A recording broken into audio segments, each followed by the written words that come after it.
வணக்கம் நலம் தானா வீவர்ஸ். இன்னைக்கு வெள்ளை கொண்டக்கடலை வடை செய்ய போகிறோம். அதுக்கு நைட்டு முழுசும் ஊற வச்சுட்டு ஒரு 8 மணி நேரம் நல்லா 2 தடவை கழுவிட்டு 3வது தண்ணியை நல்ல தண்ணியை ஊற்றி ஊற வச்சிடணும்.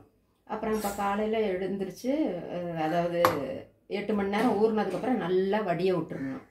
வடிய விட்டுட்டு 2 பச்சை மிளகாய், அந்த அரை கப்பு மட்டும் நான் எடுத்திருக்கேன். அப்புறம் குவான்டிட்டி இது கூட போட்டோம்னா பச்சை மிளகாயும் கூட போட்டுக்க வேண்டியதுதான். 2 மிளகாய் மட்டும் இதில் போட்டு இப்போ அரைச்சி எடுத்துகிட்டு வந்துடுறேன். அதுக்கப்புறம் இதில் கலக்கிறதுக்கு என்னென்னு காமிக்கிறேன். இப்போ அரைச்சி வந்தாச்சு வெள்ளை கொண்டக்கடலை. இப்போது பெருங்காயம்,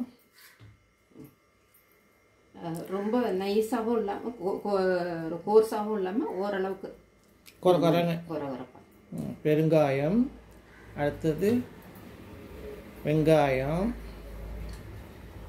பொடியா பெரிய அடுத்தது இஞ்சி பூண்டு,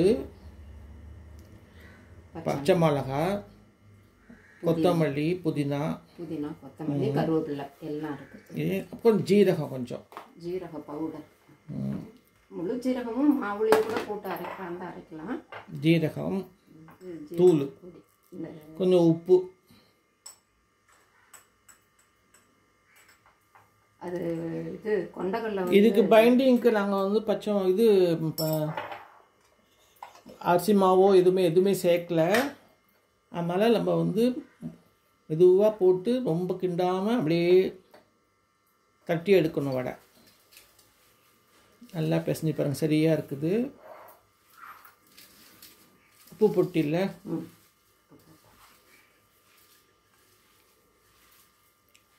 நல்லா எல்லாத்தையும் ஒன்றா பிசைஞ்சிக்கிட்டு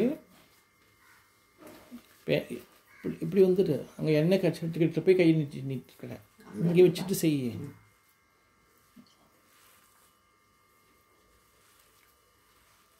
நல்லா பிசைஞ்சாச்சு. இப்போ வடையை தட்டி நம்ம வச்சுக்கலாம்.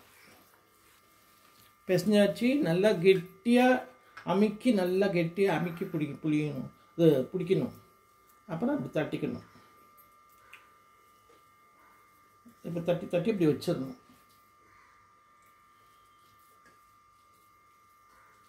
ஏன் அப்படின்னு சொன்னால் இது இறுக்கி பிடிக்கிஞ்சாதான் நம்ம டைட்டாக இருக்கும்.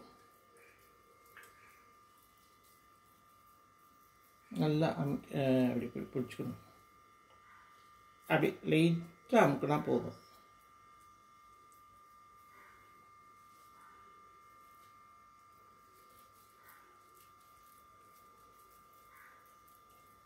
எண்ணெய் காஞ்சிருக்குது.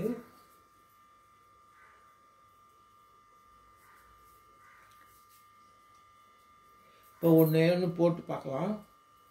எண்ணெய் காஞ்சிருக்குது நல்லா.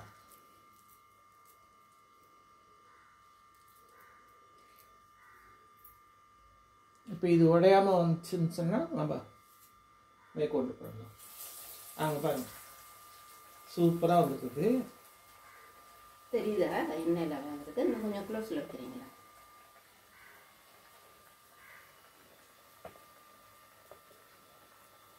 பாருங்க, நல்லா வருது பாருங்க.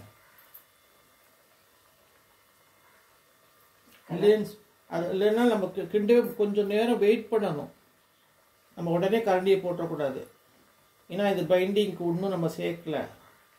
கடல மாவோ இல்லை அரிசி மாவோ மைதா மாவோ எதுவுமே நம்ம சேர்க்கல.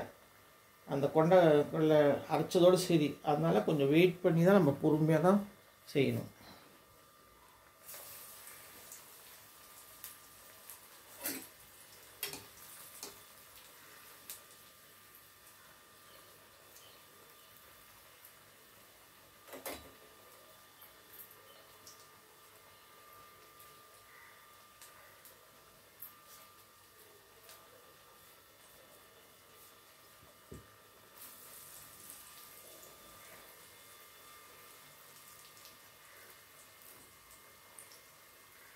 கையில் கொஞ்சம் தண்ணி தொட்டுக்கிட்டு நம்ம செஞ்சோம்னா நல்லது.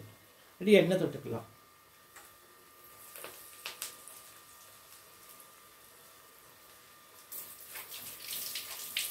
நல்லா நிதானமாக வேக விடுங்க.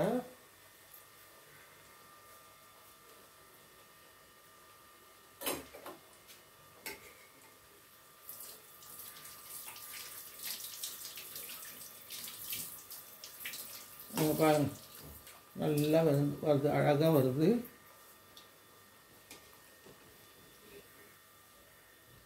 இறுக்கமாக நம்ம இப்போ இதை வந்து பிசையும், தண்ணி நம்ம ஊற்றிடக்கூடாது.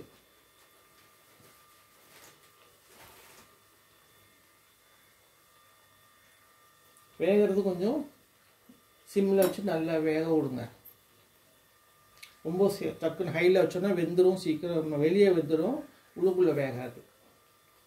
இந்த மசால் கடைக்கு நம்ம எப்படி வேக வைக்கிறோமோ அந்த மாதிரி விட்டுருணும்.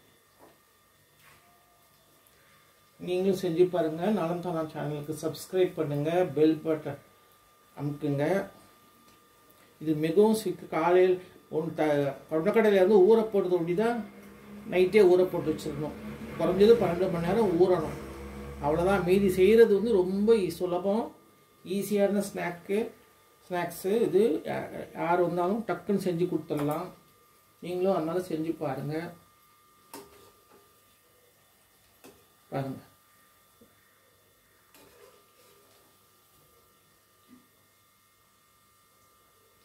கரண்டியை போட்டு நம்ம உரட்டக்கூடாது ரொம்ப.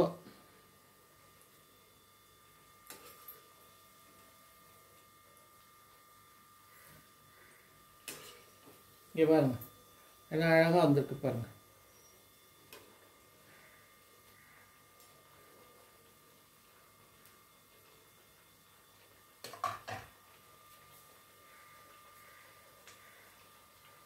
கடலைப்பருப்பு வெள்ளை கொண்டக்கடலை வடை செஞ்சாச்சு. எடுத்து சாஸ் தொட்டோ தேங்காய் சட்னி தொட்டோ நம்ம சாப்பிட்லாம். நீங்களும் இது மாதிரி செஞ்சு பாருங்கள். நலம் தானா சேனலுக்கு சப்ஸ்கிரைப் பண்ணுங்கள், பெல் பட்டனை ப்ரெஸ் பண்ணுங்கள். வேறு ஒரு வீடியோவில் பார்க்கலாம். தேங்க்யூ.